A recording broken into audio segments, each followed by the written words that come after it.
หากกล่าวถึงไต้หวันคนส่วนใหญ่มักจะคิดถึงโรงงานอุตสาหกรรมหรือการค้าเป็นหลักแต่ในความเป็นจริงไต้หวันมีโตรกไท่หลู่เก๋อทางฝั่งทะเลตะวันออกที่น่าไปเยือนอย่างยิ่งติดตามได้ในโตรกไท่หลู่เก๋อหุบเหวหินอ่อนมหัศจรรย์ท่ามกลางทิวเขาลี้ลับในไต้หวันครับ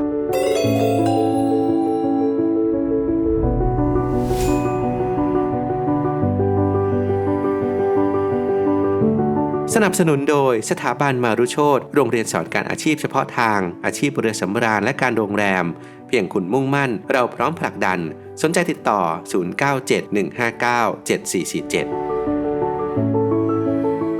1. โตรกไท่หลู่เก๋อสุดยอดสถานที่ท่องเที่ยวของไต้หวันอุทยานแห่งชาติไท่หลู่เก๋อหรือที่นักท่องเที่ยวชาวไทยเรียกกันติดปากว่าทาโรโกะเป็นสุดยอดสถานที่ท่องเที่ยวทางธรรมชาติที่ขึ้นชื่อยอดนิยมติด1 ใน 3ของไต้หวันโดยทัศนียภาพของหุบเขาและเทือกเขาสลับซับซ้อนสวยงามด้วยภูเขาหินอ่อนอันสูงใหญ่และหน้าผาสูงชันที่เกิดจากการกัดเซาะของทานน้ำมาเป็นเวลานานกว่า200 ล้านปีไท่หลู่เก๋อมีพื้นที่กว้างครอบคลุมประมาณ 1,200 ตารางกิโลเมตรสูงกว่าระดับน้ำทะเล 3,400 เมตรมีขนาดกินพื้นที่3จังหวัดของไต้หวันประกอบด้วยฮั่วเหลียนไทจงและหนันโถไท่หลู่เก๋อหมายถึงความวิเศษและความงดงามเป็นชื่อที่มีต้นกำเนิดมาจากทรูกูชนเผ่าอบอริจินที่อาศัยอยู่ในพื้นที่เป็นภูเขาที่เกิดขึ้นโดยธรรมชาติจากแรงชนของเปลือกโลกอย่างรุนแรงจนทำให้เกิดเป็นภูเขาสูงและมีขนาดหลายกิโลเมตรมีพื้นผิวเป็นหินแปรเช่นหินอ่อนหินไนซ์และหินซีสจนทำให้เกิดพื้นผิวที่มีสีนวลจึงมีการเรียกว่าภูเขาหินอ่อนที่นี่นั้นมียอดทิวเขารวม27ยอดส่วนภายในก็มีทั้งถ้ำน้ำตกน้ำพุลำธารจุดชมวิวต่างๆและสถานที่ศักดิ์สิทธิ์รวมถึงร้านค้าร้านอาหารและร้านขายของที่ระลึกนอกจากนี้ยังมีสายน้ำหลีวูซึ่งมีสีเขียวมรกตตัดผ่านกลางหุบเขาลึกราว18กิโลเมตรส่งผลให้ภูมิทัศน์ภูเขาช่วงนี้ดูงดงามและอลังการยิ่งขึ้นถือเป็นหนึ่งในสิ่งมหัศจรรย์ที่งดงามของเอเชีย2. ไต้หวันหนึ่งในมังกรน้อยแห่งเอเชียชาติเล็กๆไต้หวันเป็นหนึ่งในมังกรน้อยแห่งเอเชียชาติเล็กๆที่ฉุดตัวเองให้พ้นจากซากภัยสงครามโลกครั้งที่2ได้สำเร็จทำให้โลกต้องตะลึงกับเศรษฐกิจที่เฟื่องฟูอย่างรวดเร็วดังนั้นเมื่อคิดถึงไต้หวันเรามักจะเห็นแต่ภาพเรือเดินสมุทรส่งสินค้าโรงงานส่งเสียงกระหึ่มและผู้คนขวักไขว่โดยเฉพาะเมื่อประชากร20 ล้านคนออกมาเดินเบียดเสียดอยู่บนเกาะที่มีพื้นที่เพียง 36,197 ตารางกิโลเมตรแน่นอนว่าพื้นที่ที่ควรจะเป็นทิวทัศน์อันงดงามก็แทบไม่เหลือขณะที่ความจริงมุมหนึ่งของไต้หวันทางตะวันออกเฉียงเหนือและฝั่งทะเลตะวันออกกลับปรากฏว่ามีคนอาศัยอยู่น้อยมาก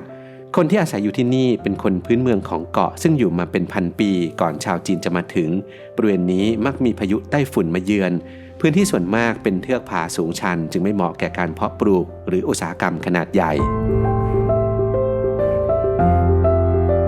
3. ทัศนียภาพความงามล้ำค่าของไท่หลู่เก๋อไต้หวันทางตะวันออกเฉียงเหนือและฝั่งทะเลตะวันออกมีทัศนียภาพงามล้ำค่าเป็นดินแดนแห่งทะเลสาบสายหมอกท่าน้ำไหลเชี่ยวและภูเขารูปทรงพิสดารป่าไม้หลากหลายเขียวขจีโดยเฉพาะมีลำต้นบิดเกลียวห้อยแขวนอยู่ในหุบเขาเช่นเดียวกับที่พบในภาพวาดสีน้ำของจีนทำให้กะลาสีชาวโปรตุเกสตั้งชื่อเกาะนี้ว่าเกาะแสนสวยหรืออิราฟอร์โมซาดินแดนแห่งนี้มีเทือกเขาตอนกลางทอดขวางจากทิศเหนือจรดใต้จนกระทั่งถึงปลายทศวรรษที่ 1950 รัฐบาลมีมติให้ตัดถนนระยะทาง195 กิโลเมตรผ่านเทือกเขานี้เพื่อเชื่อมไท่จุงทางฝั่งตะวันตกกับไท่หลู่เก๋อทางฝั่งตะวันออกจึงเกิดทางหลวงข้ามมาจากฝั่งตะวันออกไปยังฝั่งตะวันตกของเกาะขึ้นตลอดเส้นทางเป็นผลงานทางวิศวกรรมโยธาที่น่าทึ่งเพราะหลายจุดต้องตัดเข้าไปในหน้าผาสูงชันถนนนี้รู้จักกันในนามสายรุ้งแห่งไต้หวันใช้เวลาก่อสร้าง5ปีฆ่าชีวิตคนงานไป450คนส่วนใหญ่เป็นทหารผ่านศึกในกองทัพแห่งชาติก๊กมินตั๋งของนายพลเจียงไคเชกดังนั้นบนโตรกผาไท่หลู่เก๋อจะมีศาลเจ้าฉางซุนเป็นศาลาหลังคาสีแดงเพื่อเป็นอนุสาวรีย์ที่ระลึกถึงพวกเขาโดยมีน้ำตกไหลรินผ่านก่อนตกกระเซ็นลงพื้นผาหินเบื้องล่างและทุกวันจะได้ยินเสียงกระดิ่งดังกังวานรับอรุณประกอบกับเสียงกลองตีย่ำในยามเย็นเพื่อบูชาอาทิตย์อัสดง เส้นทางท่องเที่ยวโตรกไท่หลูเก๋อโตรกไท่หลูเก๋อเป็นเสมือนฉากงดงามบนเส้นทางธรรมชาติที่เต็มไปด้วยทิวทัศน์หลากหลายเช่นกำแพงผาหินอ่อนหลากสีโอบล้อมด้วยสายน้ำเชี่ยวหลี่วู่ที่ไหลเลาะเลียบภูผาไปสู่ทะเลยาว20 กิโลเมตรมองดูงดงามเสมือนงานศิลปะส่งผลให้ไท่หลูเก๋อเป็นที่เลื่องลือในหมู่นักท่องเที่ยวโดยเฉพาะคู่บ่าวสาวจะมาดื่มน้ำผึ้งพระจันทร์ที่นี่ไท่หลูเก๋อได้ชื่อว่าเป็นดินแดนที่งดงามทุกส่วนเริ่มตั้งแต่ศาลเจ้าและเจดีย์สูงเสียดสายหมอกเหนือยอดไม้ริมฝั่งแม่น้ำถ้ำนกนางแอ่นที่มีนกบินร่อนก่อนพลุบลับหายไปในซอกที่ถูกกรวดในแม่น้ำกัดเซาะขณะที่นักท่องเที่ยวสามารถเดินชมทิวทัศน์ได้หลากหลายเส้นทางประกอบด้วยเส้นทางเดินชมธรรมชาติเซี่ยวซุยลุยซึ่งเป็นเส้นทางลาดชันไปสู่ที่ต่ำที่เดินไปยังแม่น้ำหลีวูที่อยู่นอกอุโมงค์ชักดงรวมทั้งมีเส้นทางอื่นๆประกอบด้วย 1. เส้นทางเดินกระดานไม้ที่ลาดชันไปตามทางสายน้ำจากแม่น้ำหลีวูทางทิศตะวันออกมีหน้าผาทิวทัศน์โดยรอบเป็นต้นไม้สูงใหญ่ซึ่งขึ้นอยู่บนหน้าผาสูงชันและสะพานจินเวินที่ถือเป็นจุดเด่นของอุทยานแห่งชาติไท่หลูเก๋อ 2. เส้นทางเดินในหุบเขาชักดงหรือที่รู้จักกันในชื่อมิสเรียดวัลเล่เทรลมีความหมายว่าทางเดินหุบเขาลึกลับแต่ต่อมาเปลี่ยนชื่อเป็นชักดงเทรลในปี 2001 เป็นเส้นที่สร้างขึ้นตามแนวหน้าผาแม่น้ำเพื่อให้นักท่องเที่ยวมองเห็นหินจากหุบเขาและระบบนิเวศของพืชในแม่น้ำโดยเดือนพฤษภาคมจะสวยงามเป็นพิเศษเพราะเป็นช่วงที่มีดอกไม้บานสะพรั่ง 3. เส้นทางสู่ศาลบรรพชนฉางซุนจากทางออกทางตะวันตกของอุโมงค์ฉางซุนบนทางหลวงเซ็นทรัลครอสไอซ์แลนด์หันไปทางทิศใต้และไปตามทางเดิมของทางหลวงเพื่อจอดรถติดกับแม่น้ำหลีวู่ก็จะได้เจอกับศาลบรรพชนฉางซุนซึ่งเป็นสถานที่รำลึกถึงทหาร450นายที่เสียชีวิตระหว่างการก่อสร้างทางหลวง 4. ทางเดินที่ราบบนเนินเขาบุโรวาน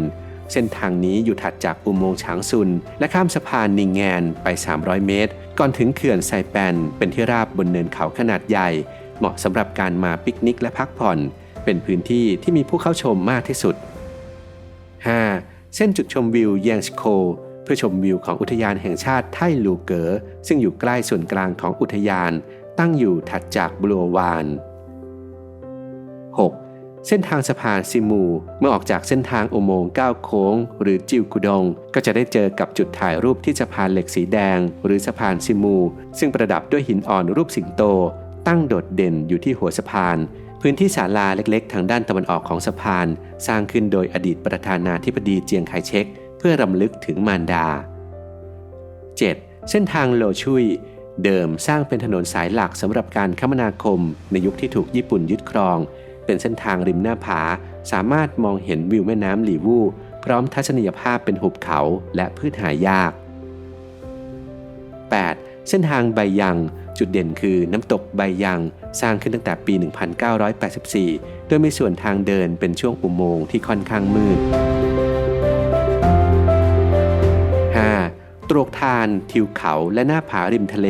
จัดตั้งเป็นอุทยานแห่งชาติปัจจุบันตรวกทานทิวเขาและหน้าผาริมทะเลแถบใกล้เคียงได้รับการประกาศให้เป็นอุทยานแห่งชาติเพื่อให้สัตว์ป่านานาชนิดได้อาศัยเช่นหมีดำหมูป่าลิงภูเขากวางชิกะแกะภูเขาสัตว์เลื้อยคลาน25ชนิดนกนานาพันธุ์รวมทั้งไก่ฟ้ามิกาโดะที่หายากขณะเดียวกันอุทยานยังเอื้ออำนวยให้คนพื้นเมืองเดิมได้ยังชีพด้วยการเพาะปลูกผสมผสานกับการล่าสัตว์ตามแบบดั้งเดิมนอกจากนี้ยังมีรายได้พิเศษจากนักท่องเที่ยวที่มาชมความงามเฉลิมฉลองซึ่งเต็มไปด้วยสีสันตามประเพณีของพวกเขา